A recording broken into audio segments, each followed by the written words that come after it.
she was gonna keep. Oh yeah, alright, take it easy baby, make it last all night. She was an American girl. This is Deborahcratic, a podcast where we sit down with everyday Americans and hear their extraordinary stories. I'm your host, Deborah Drucker. Come along with me as we discuss those things that we were always told not to talk about: politics, religion, and more. I promise you'll be inspired and have your mind opened by the end of this episode. Well, it was kinda cold that night. She stood alone on the balcony. Yeah, she could hear the cars roll by out on 441 like waves crashing on the beach. Hello, everyone, and welcome to Deborahcratic. Today, we are going to delve into the life of Denise Marie Ellison. In 4 decades, yes, 40 years, in obstetrics as a nurse and nurse-midwife, Denise helped bring more than 5,000 babies into the world. Now retired, she loves reading historical fiction about strong women, sewing intricate quilts for family and friends, hiking, camping, and even swinging from a trapeze on occasion. Join us as we explore how Denise's unique journey shaped the remarkable person she is today. Welcome to Deborahcratic.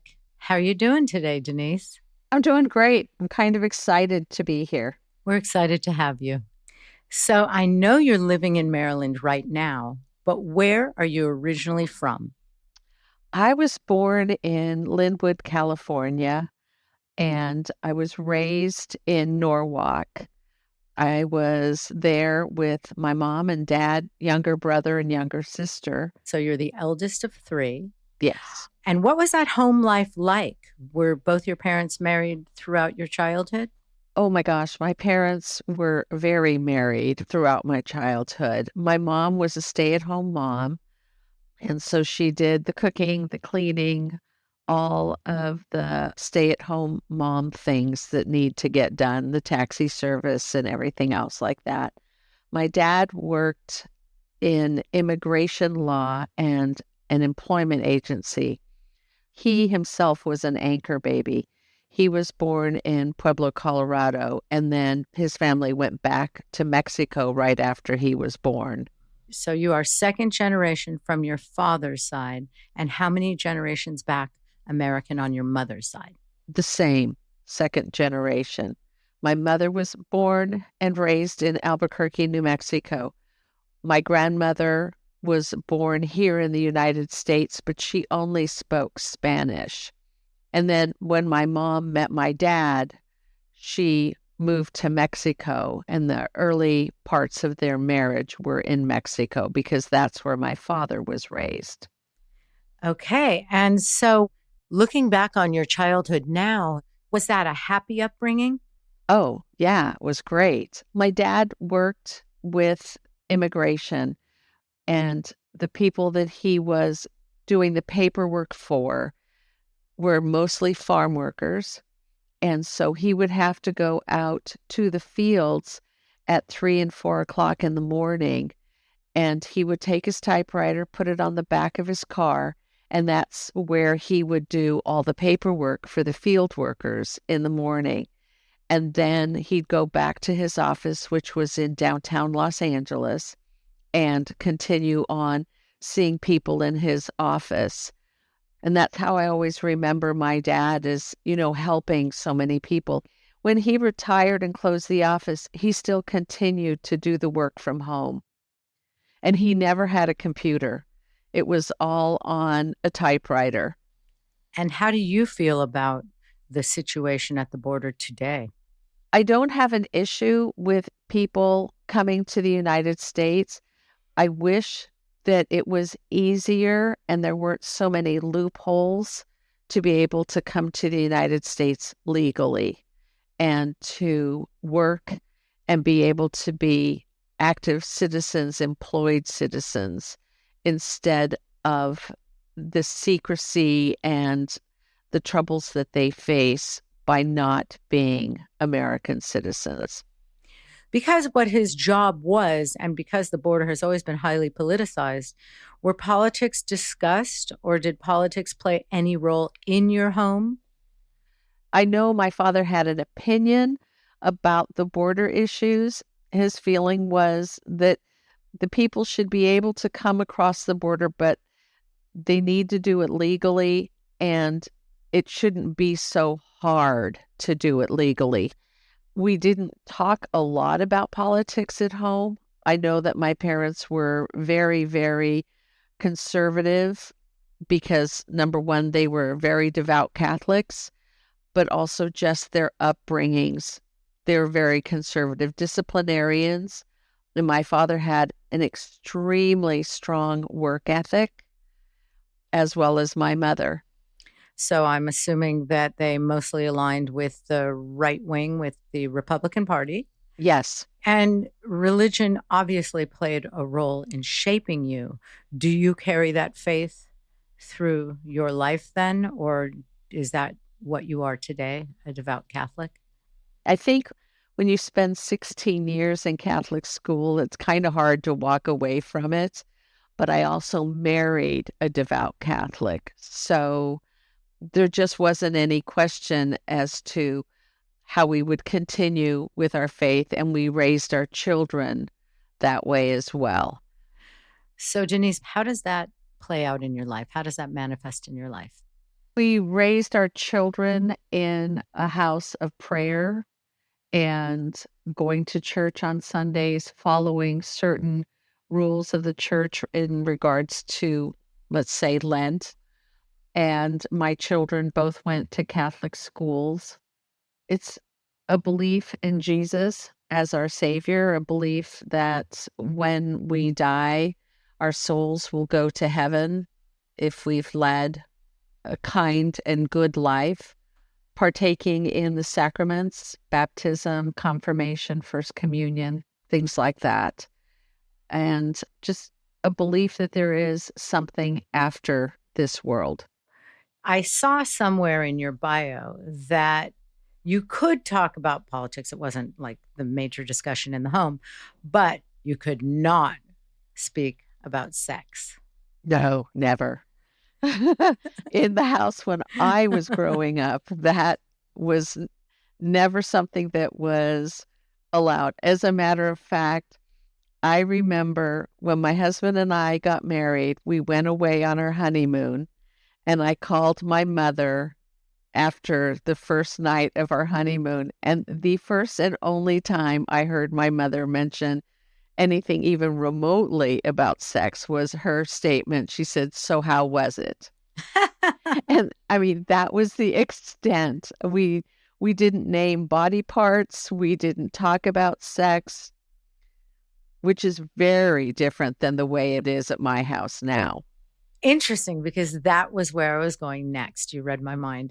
You find this path to becoming a person in such an intimate situation, delivering babies out of women's vaginas. And this is someone who didn't speak of sex. Did it enhance the curiosity because they didn't speak about sex? Or how did you find that path? Okay, so it does enhance the curiosity because they never spoke about sex. I do remember in high school reading the book Valley of the Dolls and not understanding where the dolls were because they didn't really talk about dolls. I mean, we were raised in a very conservative and, I won't say innocent, but definitely clueless about so many things. And I think what led me to midwifery was in nursing school, seeing women who weren't treated with respect in terms of choices and their bodies in labor. And that was really disturbing to me. And you just get used to talking about genitalia and everything in that arena. just by virtue of that's what you talk about all day long at work. So when you bring work home, you talk about vaginas at the dinner table. And so I am gathering that your path was to become a nurse. Yes. So I went to Los Angeles County USC School of Nursing. Our program was at LA County General Hospital. It was a diploma program. And it was there that I was introduced to nurse-midwifery, and I fell in love with it. And what was it? Was it just seeing life come into the world that compelled you? Absolutely. I find it to be absolutely the most intimate and passionate moment of a couple's life as they grow together as a family. And to see that child emerge and to be brought to its mother's arms and to watch the development of the couple, which is one of the reasons why I'm a real huge advocate of including fathers, other children, family members into the whole birth process. So I saw that your first job as a midwife was on a reservation. Yes. And I was wondering, is there a greater mortality rate on reservations? Yes. And I think, number one, the reason is they're so remote, so they don't have large medical centers around them.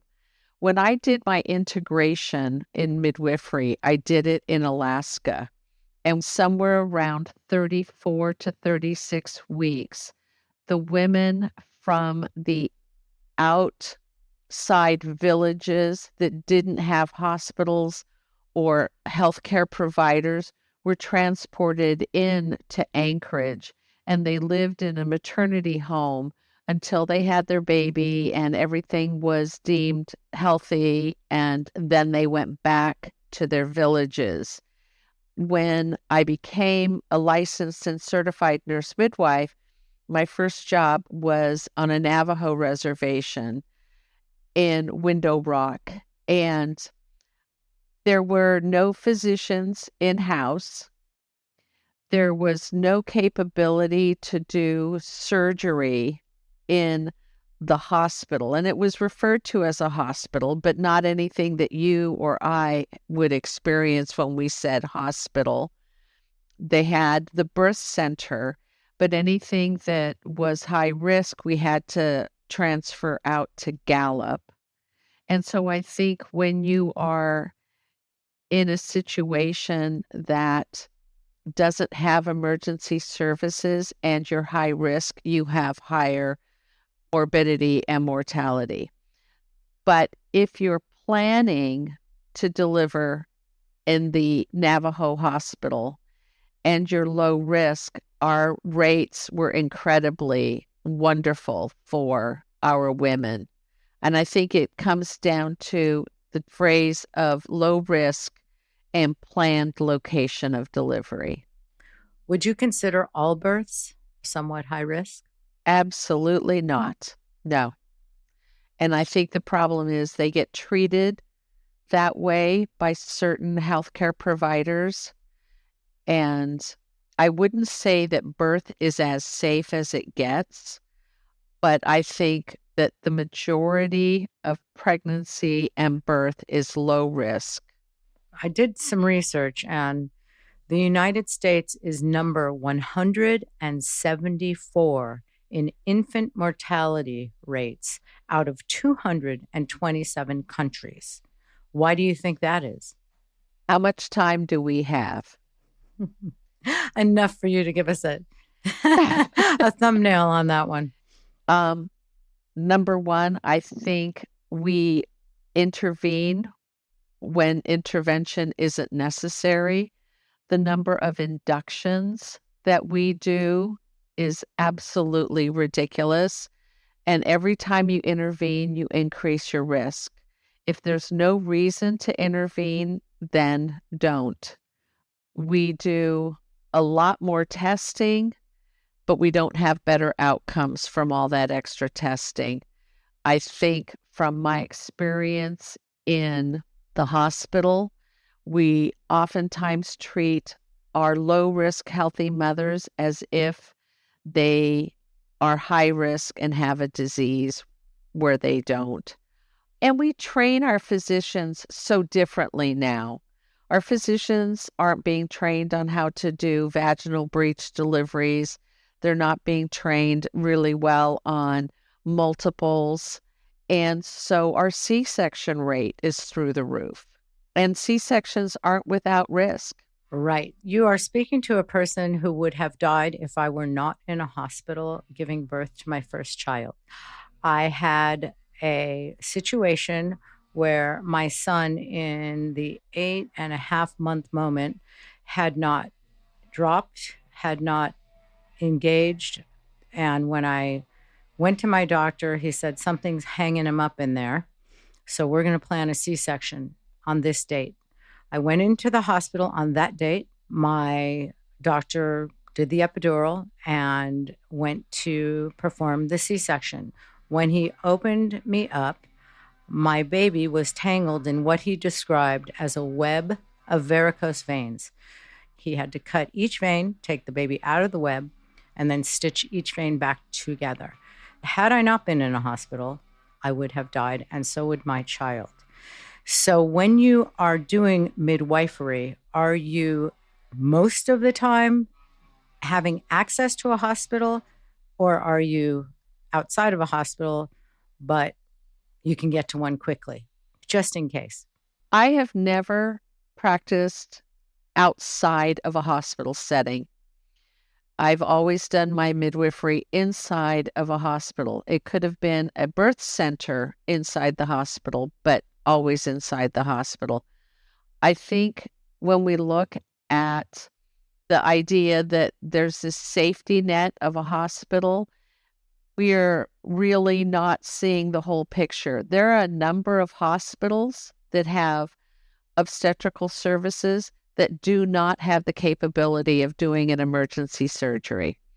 So a hospital is a hospital is a hospital is not true. There are a number of hospitals who don't have in-hospital respiratory therapists or don't have anesthesiologists in-house. My last job was at a hospital-based birth center. We did not have anesthesia in-house. We did have respiratory therapy, but everybody had to be called in if we wanted to do a C-section. So by just saying having the safety of a hospital is not really clear in terms of that. Of 5,000 children, what percentage would you say you delivered that were delayed or with issues or possibly stillbirths? To my knowledge, I don't have any babies that have educational delays that I know of. Stillbirths, less than 5, I think. Okay. That's remarkable. It is. I think we have to look at also the level of care that a midwife gives.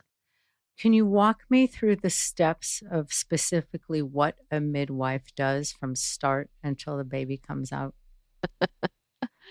Oh, gosh. So when a patient first comes to us, we spend a significant amount of time just explaining to them what midwifery is, because we want to make sure that we're a right match, that their expectations are going to be met with our practice. And so the prenatal visits, a physical exam, doing blood work, our prenatal visits in terms of tasks are pretty much the exact same thing that the physicians do. She's offered all the exact same tests that she would be offered in a physician office. There's no difference in that. If we have children that want to be present at the birth, I recommend that those children come to the prenatal visits so that they're used to seeing me, knowing my body language, hearing my voice, and not being afraid of that lab coat, white coat, stethoscope kind of thing that might set them off. When women would go into labor, they would call us. We would spend a lot of time talking to them about what they were feeling. First-time moms tend to labor much longer than second and third-time moms, so we don't want someone to go to the hospital too early, especially if they're hoping to have a non-medicated birth. So we keep them home as much as we can. If they have a doula or some kind of labor support, we communicate with them in terms of how mom is doing, talk to dad a lot to see how well he's doing. And we get a number of phone calls through the day or the night to keep us updated.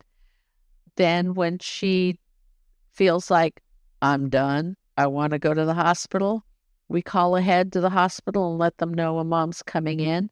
And I grab my bag and my shoes and I head out the door and I meet her at the hospital again so that it's a familiar face.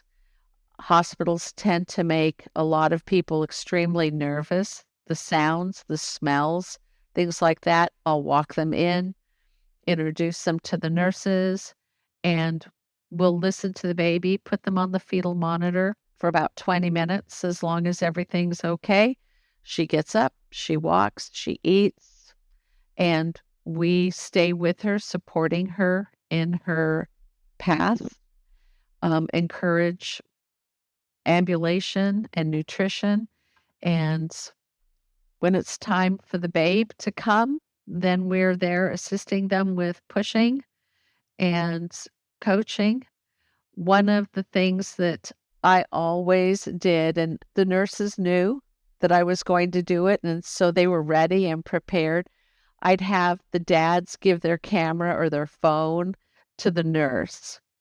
And just as the baby's head was starting to deliver, I would just look at the dad and say, "Oh, Dad, I need a little help here." And I'd grab his hands, and that baby would deliver into his hands. And then he would lift that baby up with his wife's hands to Mama's chest. And so many of the dads said, I had no idea. And if I had known in advance, I would have said, no, I don't want to do that. But now having done that, I can't imagine not being in that moment of having that baby born to my hands and my wife's hands. And that was just so important for me. And then they'd look down at their hands that were a little bit gooey and messy. And I'd say, well, you can go wash them now if you want. Well, I'm sure that those 5,000 children and their parents are so happy to have had you, because you seem like such a wonderful person on such an altruistic mission to bring a gentler way of entering the world to these children. And that bond with the father and the mother is priceless. So thank you for all your work. My brother, with his first child, they only had a doula. What is the difference and what is the requirement of a doula as opposed to a midwife? Okay, so a doula is not trained in medicine. She is part of the healthcare team, but she is not a healthcare provider. And her role is supporting the mom and the father through the labor process. In terms of, most of the doulas help moms with back rubs, with managing the birth process themselves. They do childbirth education with the patients. I would say their main goal in labor is labor support. They're an advocate for the patient, and they might be a voice for the mother, although most of the hospitals will require the mom to answer things for herself and not take guidance from the doula. A lot of doulas then do the after birth support for the moms at the hospital and then again for a while at home. Okay, yes. So there's labor doulas and postpartum doulas. They're very helpful. Interesting. So, Denise, you have 2 children, 9 grandchildren. That's a big crew. Was there a professional role for you in the birth of those 9 grandchildren? So my son has 7 children, and I delivered his last 2 children, Gabriella and Cody. My daughter has twins, so I was unable to deliver those 2 children because they were breech and transverse lie, so she had a scheduled C-section. But I was still there, which was fabulous. Beautiful. I saw here that at some point you were at Darnell Army Base in Fort Hood and you saw your first female genital mutilation. Yes. How does that even happen? And how does someone have a child with that? So I came on shift. I was working night shifts. So the daytime resident gave me report on a patient and said everything was fine. She was laboring well. There were no problems.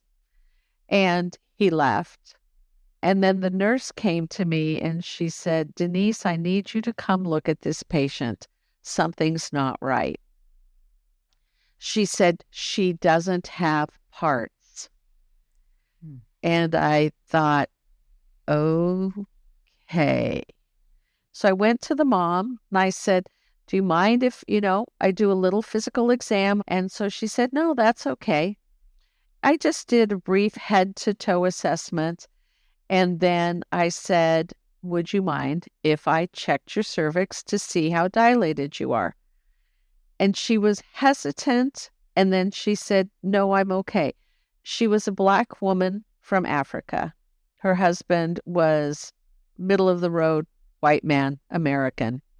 I sat down between her legs and she had no labia. And there was a very small opening, probably the diameter of 2 fingers placed on top of each other, not side by side. They had to be placed on top of each other. So you could put 1 finger in this hole, but no labia at all. Everything was fused together. And she had an anus. So I put my finger in. I could feel where her cervix was. I could tell that she had made some progress. I felt that the head was coming down, and all this was being done with just 1 finger in a very, very tight space.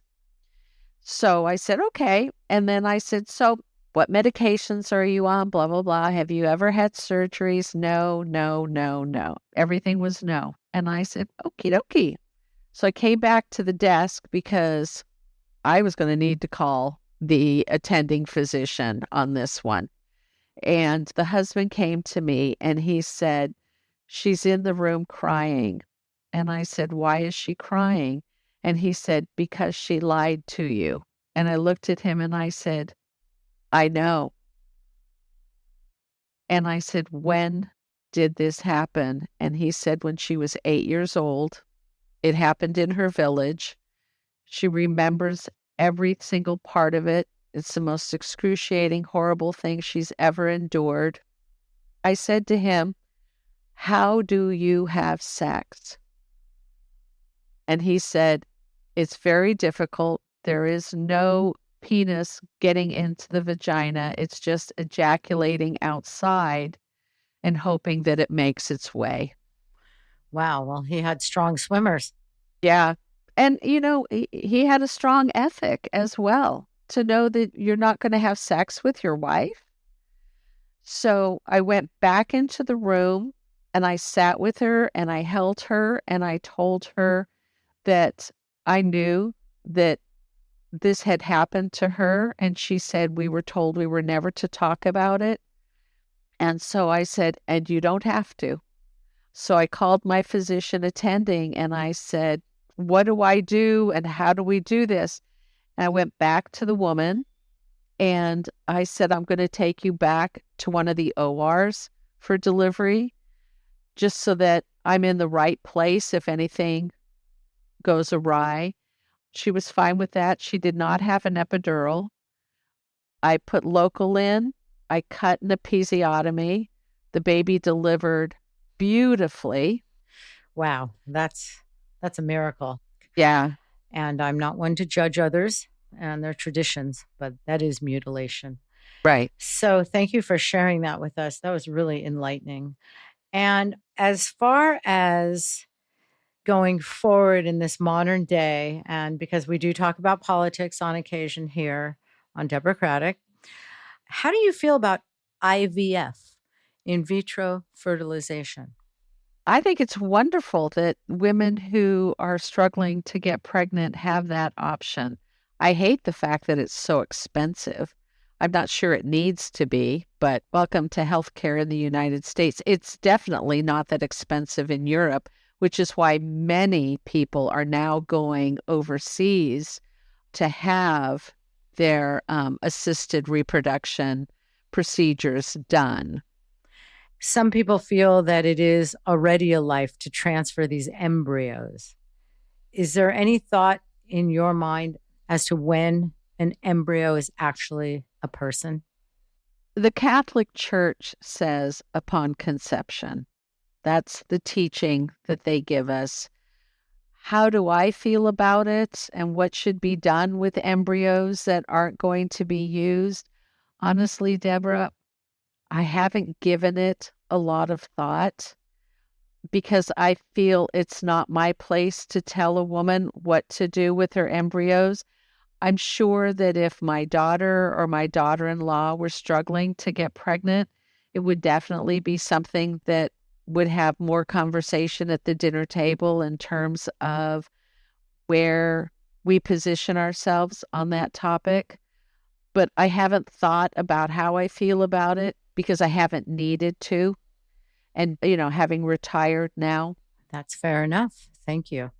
And as far as bodily autonomy, I know you're here to bring life into the world, as that was your journey for 5,000 children and many years. How do you feel then about a woman's right to choose to terminate a pregnancy? I think that's a woman's decision to make. In my practice, when I had a patient who was pregnant and came to me saying that she wanted to terminate her pregnancy, it is my position not to counsel her on that decision, but my responsibility is to guide her to a provider who can, without judgment, give her all the information she needs to make that decision. But I think women need to be able to make those decisions for themselves. I wish that we didn't have to think about those discussions. I wish that we were better at using birth control. I wish we were better at the criminalization of rape and child molestation. Being married to a DA, I don't think we do a very good job in that. And I don't know. I don't think we should criminalize women who've been victimized. Jim, your husband of 45 years, you had mentioned that he was a district attorney, and that's where you saw the cases, or you had heard of the cases of rape or incest or whatever it is that led certain people to become pregnant that may not have wanted to be pregnant. And that's where you somewhat formulated your opinion that a woman's right is her right to choose. Right. How do you feel about the political environment in that space? Like, what is it that our government or our leaders can do to assist victims as opposed to making the victims the criminal? I lived for 66 years in California, which I refer to as a catch and release state. Ventura County used to be known as a no plea deal county, was very, very conservative. But with the California politics, it's gotten to be less so. with California releasing so many criminals because we just don't have places to house them. I don't know what the answer is. I don't think the answer is building more prisons. But how do you get people to treat people with dignity and respect? I don't get it. Maybe there's a lack of God. So you think there should be stricter sentencing or just higher stakes as far as Yes. consequences? I definitely think there should be tougher sentencing. But you say not to build more prisons. Right. But then where do we house all these people if not building more prisons? I don't know. I don't have those answers. Where do our taxes go to? I'd rather see them go to education rather than building more prisons. But how do you educate people to not abuse children? I don't know. When it comes to protecting children, I think there's no limit to the restrictions that need to be in place for adults who do that and punishment for that. So thank you for your input on that one and your perspective, being that your husband dealt with this all the time. And let's talk about something happier. I see that you enjoy camping, which I love. I see that you also like to run and water ski. And tell me about this trapeze story that I'm hearing about, that you sometimes even will get on a trapeze. It's been a couple of years since I was there. So about 15 years ago, I got an email for half off on a trapeze lesson. And I got to the point in my life where my mom had passed away, and I thought there are so many things I haven't done because I was born in a day and age where my mom would say, you'll break your neck. And so my mom was gone. And so I figured, well, now's the time to do it. So there was a Groupon for a trapeze school in Woodland Hills. It was owned by Richie Gaona, who's a fourth generation circus artist. He had a huge backyard set up with flying trapeze, bungee, high wire, trampoline, all sorts of things. So a group of us went on a Sunday afternoon. I am deathly afraid of heights. And I put on my little harness and I climbed that ladder, and I was shaking like nobody's business. And everybody who was up on the ladder to help us learn how to do this flying trapeze said, she won't be back. So we, what's called, flew 8 times that day. And I was so excited about it. It was fabulous, fabulous. So I went back and I went back and I went back and I went back for about 8 years, 1 to 2 times a week, learning to do flying trapeze. And I will say that the catcher, his name was Alex Gaona. Gorgeous, gorgeous. So I got my kids to go.